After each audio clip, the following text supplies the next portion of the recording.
I took inspiration for this video from Hybrid Icing's video talking about buyout-proof contracts. If you want another video discussing the whole role that these contracts play in the NHL, you can watch that one, I'll link it in the description.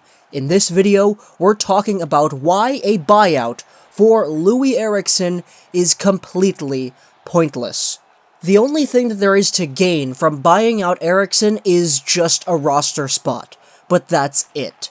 In order to start off, we have to take a look at what a buyout is defined as, and what it would be like if we bought out Eriksson. In a normal buyout here, from Wikipedia, NHL teams pay a player 2/3 of the remaining value of the contract over twice the remaining length.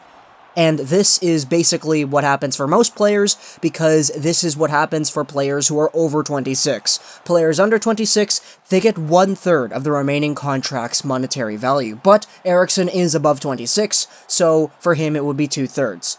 What this means is, let's say my average annual value is $1 million for 5 years. If we bought out my contract and I'm above the age of 26, then the contract length gets doubled. So instead of 5 years, it is now 10 years, and the contract value gets cut into 2/3 of its original value. So my contract would have been $5 million in total, which is $1 million times 5 years. Take the total value and cut that into 2/3, and we get $3.33 million.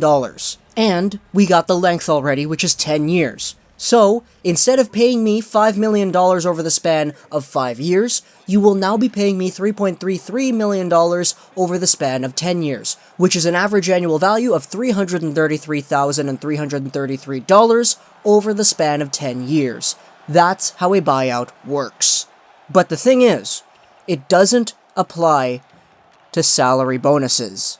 And this is why Loui Eriksson's buyout would be completely pointless if you're taking a look at a cap point perspective. Because Loui Eriksson's cap hit, his average annual value, yes, they are both $6 million.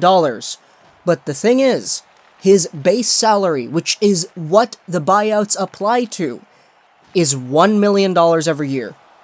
He gets the majority of his money from salary bonuses. This is why his total contract was $36 million. Loui Eriksson as a whole has a contract that has $6 million left in total of actual salary, but he has $14 million left of salary bonuses, which do not count towards the buyout. Whether you like it or not, the salary bonuses stay the same, which means that Loui Eriksson today, who was getting $1 million of base salary, will still get all of that money from his salary bonus applied to our cap. For perspective, let's take a look at it right here, on Cap Friendly's buyout calculator. Loui Eriksson has $6 million left of base salary, which is the only thing that is accounted for here in the buyouts. The buyout length would be 8 years, because Loui Eriksson has 4 years remaining with the club, which means that if you take a look at the ratio, it's 2/3 of the original monetary value, which in this case is $6 million, we would end up paying Loui Eriksson $4 million over the span of 8 years. And that is not including the salary cap bonuses. If we take a look at that, okay, $4 million, 8 years, that's $500,000 a year.